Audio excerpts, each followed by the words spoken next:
Good morning, students. In the last video lecture, we have discussed about some of the important types of project risk. Today, let us discuss about the most common project risk. These are all the risks commonly met by the project manager and his team while doing the project work. First one, cost risk. Cost risk arises due to poor cost estimation.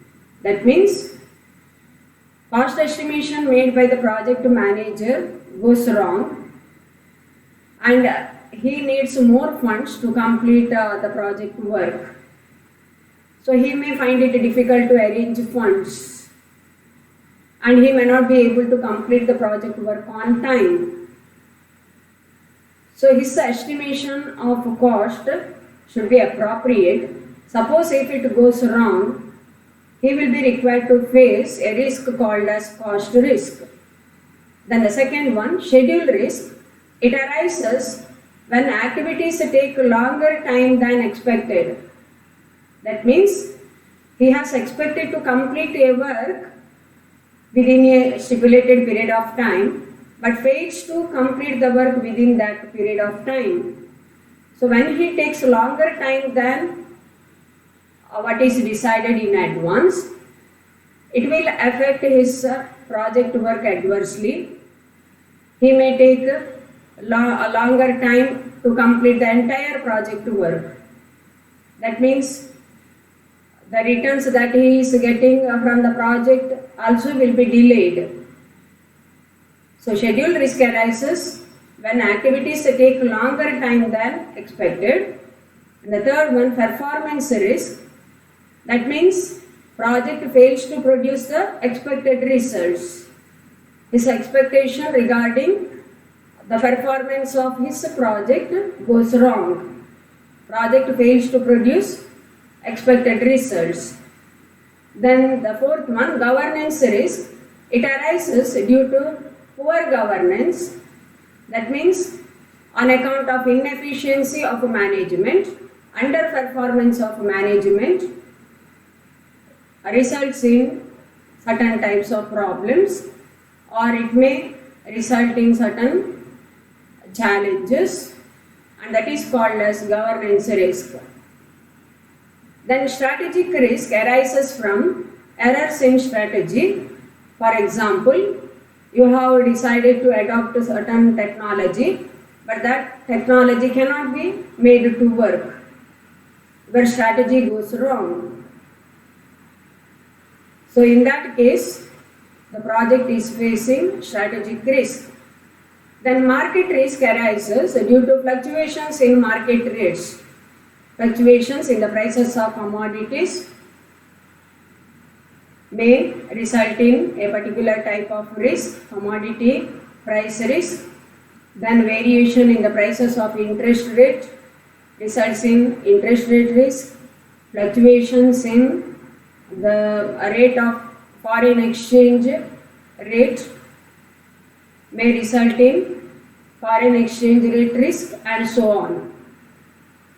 And then the legal risk arises from legal and regulatory obligations. Certain litigations are filed against the project by someone. Certain legal cases are filed by someone against the project. So, legal risk arises from legal and regulatory obligations, and there are certain risks associated with external hazards like storms, floods, earthquakes, vandalism, sabotage, terrorism, labor strikes, civil unrest, etc. So these are all the most common project risk. And this risk can be again divided into two types, internal risk and external risk.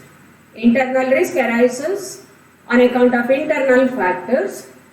Say for example, design risk, operational risk, implementation risk, execution risk, governance risk, or management risk, and so on.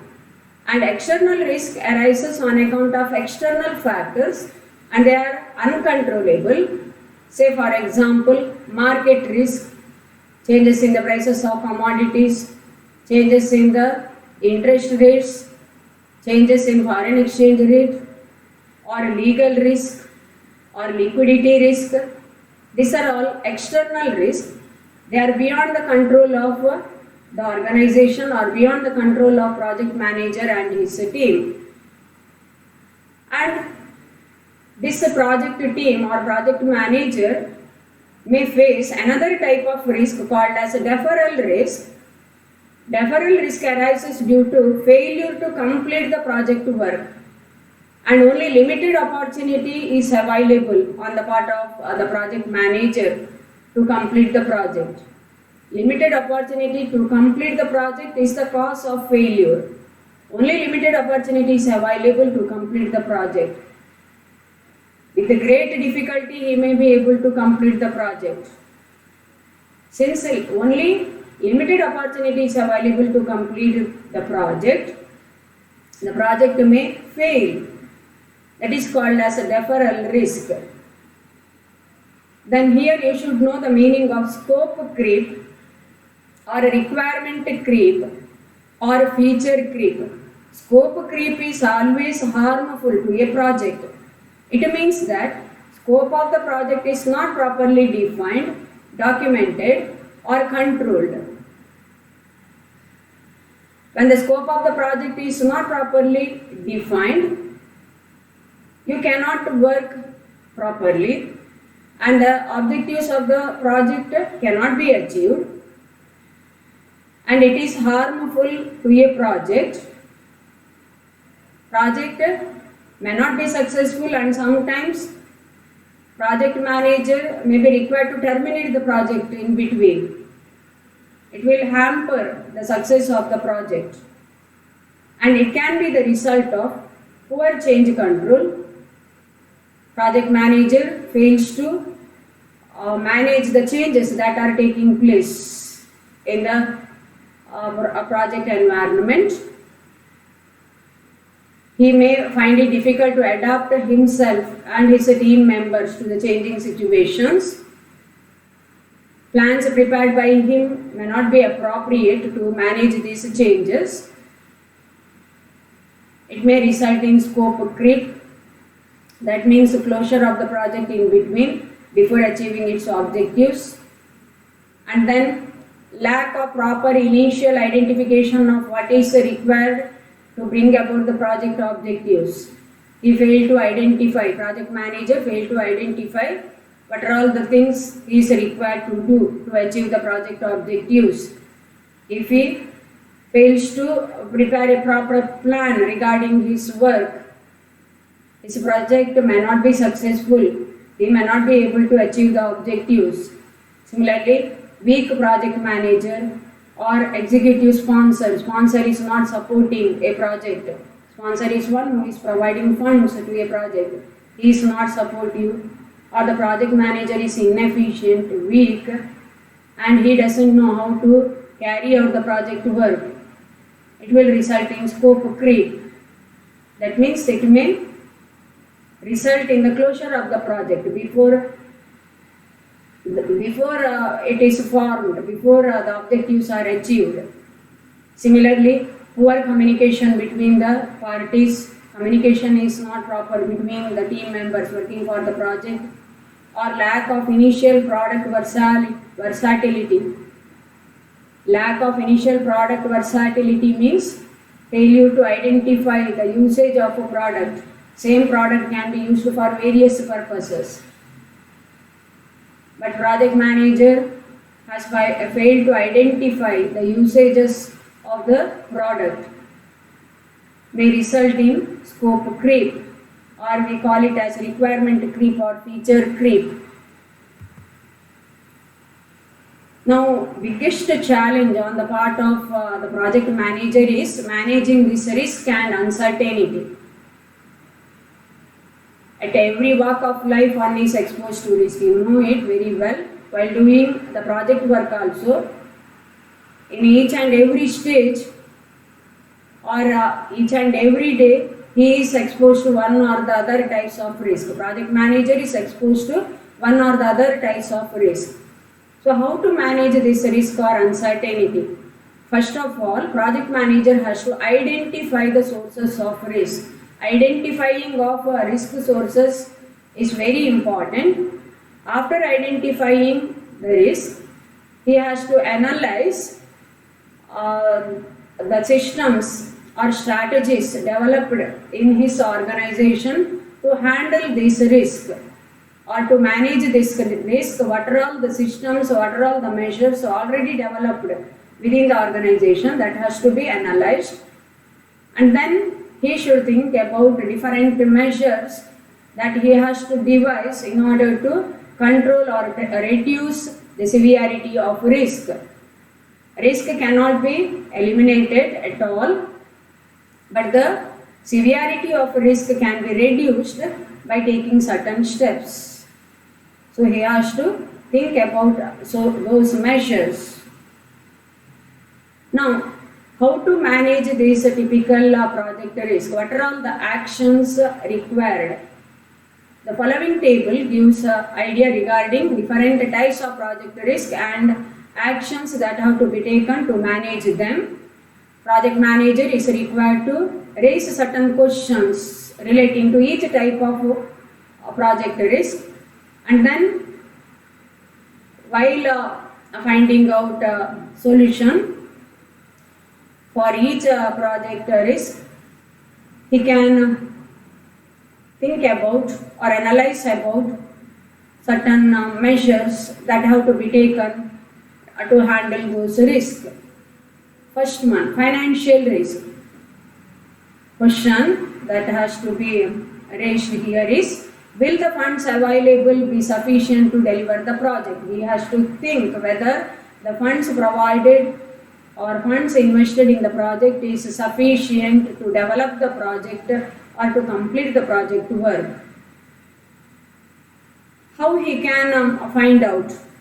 He has to study the financial structure of similar type of projects that too undertaken by other organizations. What is the quantum of investment made by other firms taking up similar type of project?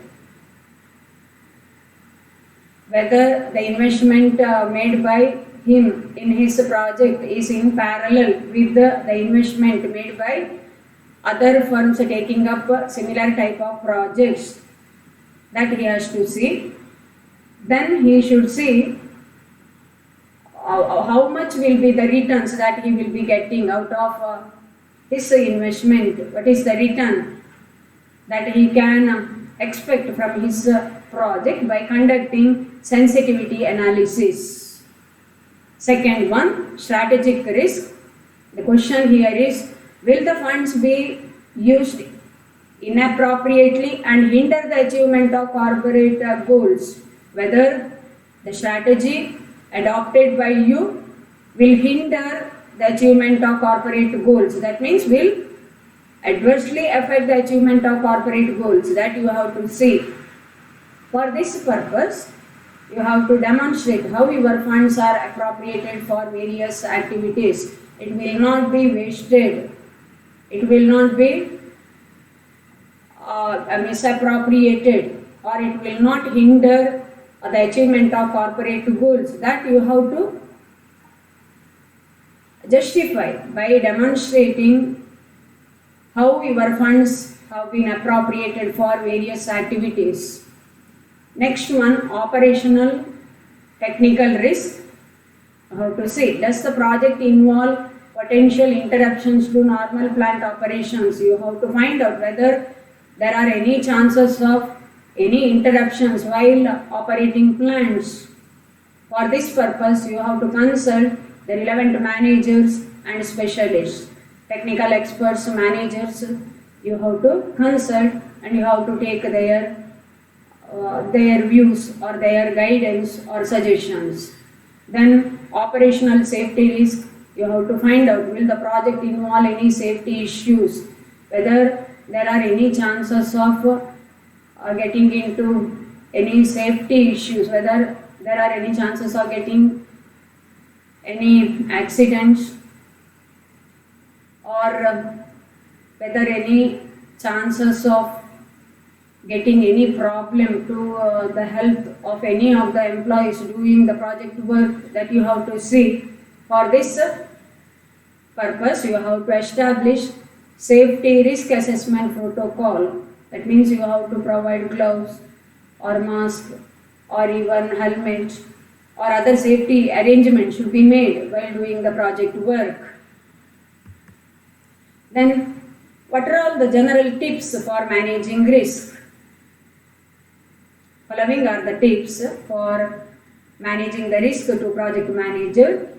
First one, he has to check the existing risk assessment protocols. What is the system available within the organization now to handle risk, that he has to assess first. Then he has to conduct a stakeholder analysis. He has to consult all the stakeholders. He has to discuss with them about the measures that have to be taken to manage risk. Stakeholders are those who directly or indirectly get benefit from a project, or those who directly or indirectly take part in a project. For example, project manager or project sponsor or owner or team members or customers or experts who provide guidance for project work and so on. So, project manager must conduct an analysis of these risk with these stakeholders. Then use trials to build understanding of potential risk and how they can be managed. He has to plan properly how different types of risk can be managed by using different techniques. Trial and error system he has to develop so as to understand how different types of risk can be managed, and then list each of the key project risks that have been identified and the strategies that will be used to mitigate those risks. Which are all the common risks that he may be required to face, that he has to list out, and then for each type of risk he has to make proper arrangement to handle them. So these are all the general tips for managing the risk.